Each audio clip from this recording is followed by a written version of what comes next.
Hey everyone, welcome to Mentometer by Kalpana Singh. So let's discuss about another topic, land degradation. COP15 में जो है United Nations convention to combat desertification यानी कि जो है सूखा बहुत ज्यादा हो रहा है और जो रेगिस्तान बनता जा रहा है उसको कॉम्बैट करने के लिए यानी कि उसको बचाने के लिए जो है यूएनसीसीडी ने ये आप कह सकते हो कि इनिशिएटिव लिया है एंड 15th सेशन स्टार्ट हुआ है इसका.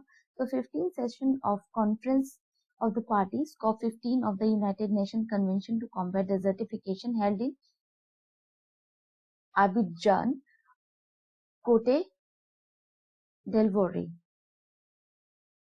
और इसका जो भी मेनली इसका कंक्लूजन और रिसेंटली जो इसका कंक्लूड किया गया, तो उससे पहले हम बात करते हैं कॉप यूएनसीसीडी की.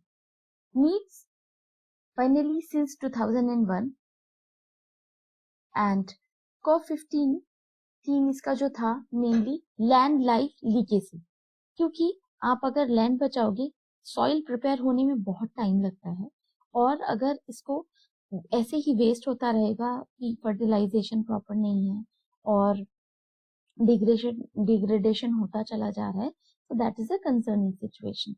COP15 will bring together leaders from government, private sector, civil society and other key stakeholders from around the world to drive progress in future sustainable management of land.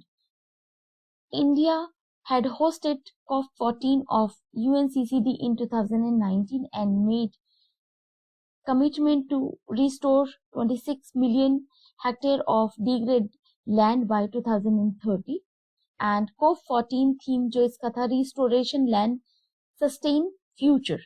तो मेनली जो India ने host किया था 2000 जो COP14 था यूएनसीसी 2019 में, उसके बाद जो कमिटमेंट किया गया था रिस्टोरेशन के लिए 26 million hectare of degraded land उसको रिस्टोर करना बाय 2030 और उसमें जो भी फार्मिंग वगैरह कर सकते हैं और जितने भी जो है लैंड डिग्रेडेशन को कम करके पेड़ पौधे वहां पे लगाना और उसको उपजाऊ बनाना या फिर वहां पे जो भी खेती करने योग्य उसको बनाना. इसमें जो है कुछ और जो आउटकम्स थे उससे पहले हम बात करते हैं यूएनसीसीडी की.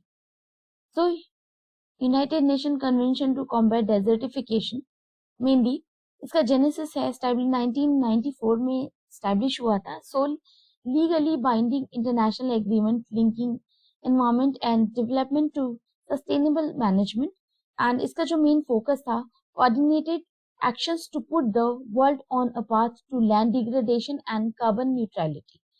Mainly इसका जो भी कार्बन, क्योंकि अब जैसे चारों तरफ पोल्यूशन बहुत ज्यादा बढ़ रहा है, डिग्रेडेशन हो रहा है और लैंड डिग्रेडेशन, और उसके बाद कार्बन न्यूट्रलिटी को मतलब अगर कार्बन न्यूट्रल नहीं है हम तो पोल्यूशन भी बढ़ेगा. और उससे जो भी हमने जो टॉपिक 1 में बहुत सारे जो भी टॉपिक्स देखे जिसमें कि कार्बन न्यूट्रलिटी को कम करना बहुत सारे इंटरनेशनल ऑर्गेनाइजेशन एनजीओज हैं वो जो है पार्टिसिपेट कर रहे हैं और इनिशिएटिव ले रहे हैं. तो इसका जो मेंबर इंडिया इसका मेंबर है और 196 कंट्रीज इसमें पार्टिसिपेट कर रही हैं या पार्टीज हैं और उसके साथ साथ यूरोपियन यूनियन. तो इसके जो भी की फाइंडिंग्स है या फिर की इंफॉर्मेशन है इसकी, one of the 3 Rio convention. So ये एक 3 में से एक रियो कन्वेंशन है and Ministry of Environment, Forest and Climate Change in nodal ministry that oversees the implementation of the convention in country. Major जो इसके इनिशिएटिव्स थे जो लॉन्च किए गए यूएनसीसीडी के द्वारा, लैंड डिग्रेडेशन न्यूट्रलिटी होना चाहिए. जितने भी हैं target setting programme UNCC supported interested countries including India with their national LDN target settings process and LDN fund officially launched at UNCCD COP13 to leverage public money to raise private capital to sustain and land protection. उसके बाद आता है Land for Life program seeks to address the challenge of land degradation, desertification and mitigation of the drought. इसके अलावा कुछ और जो भी आउटकम्स थे, मेनली न्यू कमिटमेंट जितने भी थे उसमें restoration of 1 billion hectare of the degraded land और इसमें जो भी इम्प्रूवमेंट करना, गैदरिंग, मॉनिटरिंग कर और उसके अलावा एस्टैब्लिश करना inter governmental working group drought of 2022 to 2024 supported a shift of reactive proactive drought management या एक कमेटी कह सकते हो, बहुत सारे लोगों को कन्विंस करना और साथ में लेके आना काम करने के लिए. Addressing sand and dust storms and other escalating disaster risk by designing and implementing plant and policies, क्योंकि बहुत सारे जो भी सैंड स्टॉर्म्स आते हैं या डस्ट स्टॉर्म्स आते हैं उसकी वजह से लैंड डिग्रेडेशन होता है एक जगह से दूसरी जगह पे, जैसे रेगिस्तान में बारचांद बन जाते हैं और एक जगह से दूसरी जगह मिट्टी जाती रहती है, तो उसकी वजह से लैंड डिग्रेडेशन होता है. Ensure greater synergies among the 3 Rio Conventions and Conventions of the Biological Diversity, UNCCD and UNFCCC. तो इनका जो था ये 3 में से एक है जो रियो कन्वेंशन थी उनमें से, और जितना भी था बायो जो भी डाइवर्सिटी थी उसको मेंटेन करना, और यूएनएफसीसी और यूएनसीसीडी जो है कंट्रीब्यूट करके इंश्योर करते हैं जो इसके रेगुलेशंस को फॉलो किया जाए जो भी पार्टीज हैं उनके द्वारा. New declaration issues Abidjan call issued by the heart of state and government to boost long-term environmental sustainability and Abidjan Declaration on achieving greater equality for the successful land restoration. और इसमें जितने भी achieve करना जो restoration के लिए initiatives लिए गए हैं उसको COP15 में बात करी गई है लैंड लाइफ एंड लीगेसी की, और जो भी इसका डिक्लेरेशन था उसमें बात करेगी यूएनसीसीडी की फ्लैगशिप रिपोर्ट है ग्लोबल एंड लैंड आउटलुक 2. उसके अलावा जो और इनिशिएटिव्स थे, drought in number 2022 report identify in 2020 more than 2.3 billion people face water stress, क्योंकि वाटर लेवल कम होता जा रहा है जो भी वाटर टेबल से, और उसकी वजह से 2.3 billion people are affected through that. Business and land initiative for bringing in visibility to the commitment and made by the participating companies towards land degradation and neutrality, both in supply chains and CSR activities. Sahel sourcing challenges to ensure communities growing Great Green Wall to use technology to monitor progress, create jobs and commercialization of the process. अब इसमें mainly African led movement to grow an 8,000 kilometer belt of stress across the entire width of Africa. Drought-Land, a new UNCCD public awareness campaign इसके द्वारा जो है चालू की गई है. तो ये जो था टॉपिक था लैंड डिग्रेडेशन, और उसके बाद जो है नेक्स्ट टॉपिक है light pollution, waste management, and उसके बाद एक और टॉपिक है e waste management rule 2022 and international conventions and treaties. Stockholm convention इसी में ही आ जाएगा, रॉटरडैम कन्वेंशन आ जाएगा इसी में, और उसके बाद जो भी रिपोर्ट्स एंड इंडिसेस हैं इसकी. तो ये जो है सेकंड जो टॉपिक है वो कंप्लीट हो जाएगा. तो इसको फिनिश करते हैं जल्दी से, उसके बाद जो है थर्ड टॉपिक कंप्लीट करेंगे हम. सो लाइट पोल्यूशन क्यों न्यूज में है? Mainly international dark sky week recently conducted, और ये 2022 में हुआ था. So about international dark sky week, annually जो इवेंट होस्ट किया जाता है इंटरनेशनली डार्क स्काई एसोसिएशन के द्वारा, और जो इसका मेन एम है अवेयरनेस फैलाना negative impact of light pollution and celebrate the night sky. उसके बाद जो मेनली लाइट स्काई पोल्यूशन में और जो भी फोटो पोल्यूशन है उसमें जो भी एक्सेसिव मिसडायरेक्टेड और obstructive artificial usually like outdoor light जो है वो यूज की जाती है, उसकी प्रेजेंस की वजह से जो है पोल्यूशन होता है. उसके अलावा जितने भी glare lights, excessive brightness that cause visual discomfort, sky glow, brightening of the night sky over inhabited areas and light trespassing, क्योंकि आपने देखा होगा कि बहुत हाई बीम की लाइट हो या रूम में बहुत ज्यादा तेज लाइट होती है तो हमें डिस्कम्फर्ट फील होता है। सिमिलरली जब लाइट चमकती है उसके टाइम पे भी लाइट ट्रेसपास करती है, light falling where it is not intended और नीडेड, तो वहां पे जो है उससे भी अनकंफर्ट फील होता है। उसके अलावा जो भी क्लटर है, bright, confusing and excessive grouping of the light sources, उसकी वजह से भी जो डिस्कम्फर्ट फील होता है, that is again light pollution. And way to tackle light pollution, that is promoting the use of LED technology and green energy for displaying and illumination. उसकी वजह से pollution कम होगा और LED की वजह से light का consumption भी कम होता है. Avoid illuminated advertisement ads that obscure and diminish the effectiveness of the traffic signals. और इस क्योंकि बहुत ज्यादा excessive जो भी brightness है वो भी problematic हो सकती है. So how does light pollution impact bird and people? So यहाँ पे बात करी गई light pollution impact an enormous diversity of the bird that are active both nocturnally and diurnally. So light induced pollution.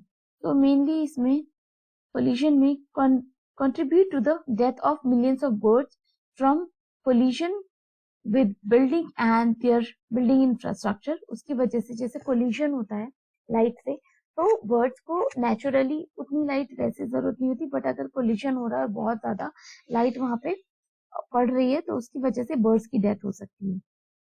Disorientation during flight, और जब उड़ रही होती हैं तो उसमें डिसओरिएंटेशन की वजह से भी प्रॉब्लम हो सकती है. Attracts and disoriented birds flying the night, causing them to circle illuminated areas and depending the entire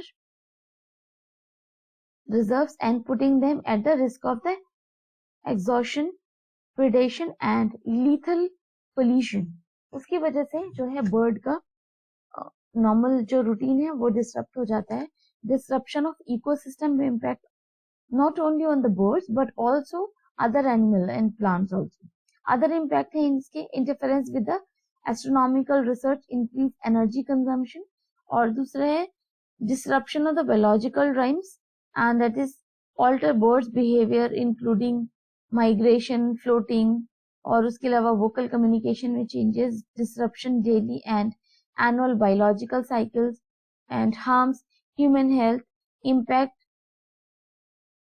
circadian rhymes and the production of the melatonin, which are regulated by the light and dark, can contribute to sleep disorder, diabetes and other जितने भी problems हैं उसको cause करता है. अब main इसका pollution and photo pollution ये हम ऑलरेडी बात कर चुके हैं. तो अब बात करते हैं वेस्ट मैनेजमेंट की. Ban on single use plastic, बहुत जगह पे जो पतली वाली पॉलिथीन होती थी उसको बैन कर दिया गया है, और specially in Delhi NCR. So several single-use plastic items defined by the Ministry of Environment and Foreign Climate Change were banned across India 1 जुलाई 2022 से. उसके बाद जो है सिंगल यूज प्लास्टिक में बैन का जो भी आइटम्स थे, मेनली वेस्ट मैनेजमेंट प्रॉपरली करना according to the rule of 2021. उसके जो भी manufacturing, imports, stocking, distribution, sale और इसको भी प्रोहिबिट कर दिया गया है. Ban not applicable to the compostable plastic products. Penalties for violation under the Environment Protection of 1986. अगर उसका कोई जो है रूल्स को फॉलो नहीं करता तो पनिशमेंट होगा, इम्प्रिजनमेंट है 5 years का, और पेनल्टी लगेगी 1 लाख तक की, या फिर दोनों होंगे.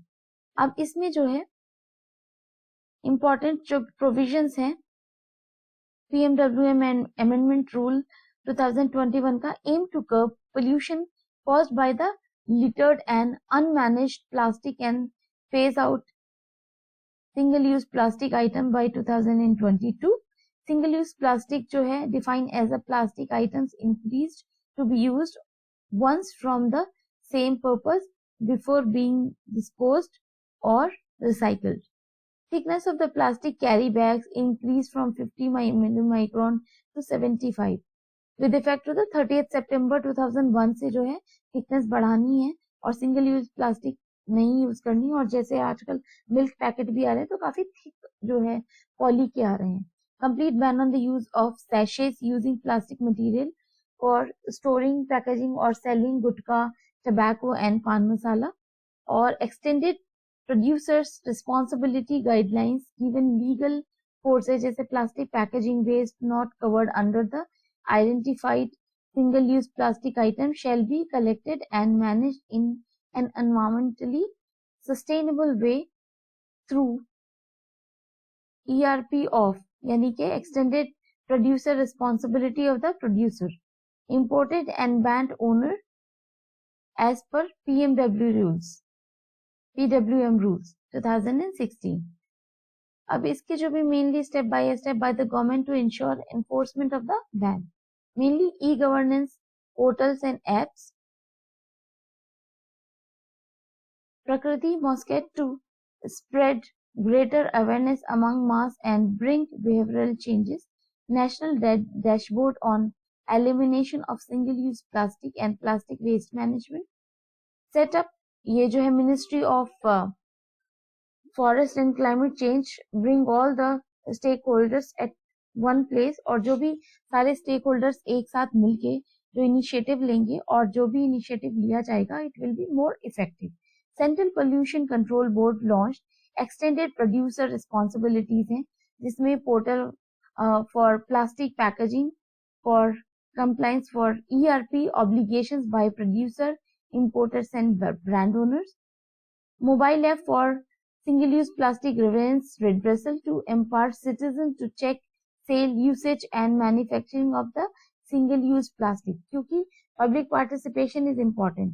गवर्नमेंट ऑफिशियल्स कितना पीछे पड़ेंगे बहुत मुश्किल हो जाता है, इसीलिए जो है ये अवेयरनेस फैलाना कि सिंगल यूज प्लास्टिक कहीं पे भी यूज हो रही है इलीगल जो एक्टिविटी होगी वो monitoring module of single use plastic, local bodies जितने भी हैं, स्टेट पोल्यूटेंट्स कंट्रोल बोर्ड जो है वो भी अपना इनिशिएटिव लेगा, पोल्यूशन कंट्रोल बोर्ड कमेटी है, या फिर उसके अलावा जो भी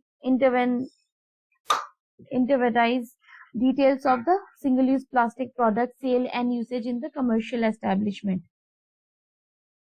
डिस्ट्रिक्ट लेवल पे हो चाहे या फिर जो भी इन्फोर्समेंट होगा, सिंगल यूज प्लास्टिक को बैन करने का पूरा बंदोबस्त कर दिया है। अब directions issues at national, state and local level. अब बात करते हैं all leading petrochemical industries to not supply plastic raw material to industries engaged in single use plastic, और ये भी बैन कर दी गई हैं। उसके अलावा सिंगल यूज प्लास्टिक जो है revoke consent to operate issued under Air Water Act to industries engaged in ban single use plastic production. अब इसमें जो भी है कस्टम और जितनी भी अथॉरिटी है स्टॉप करना, बैन करना सिंगल यूज प्लास्टिक को, और जितने भी चैनलाइजेशन है उसको रोकना है।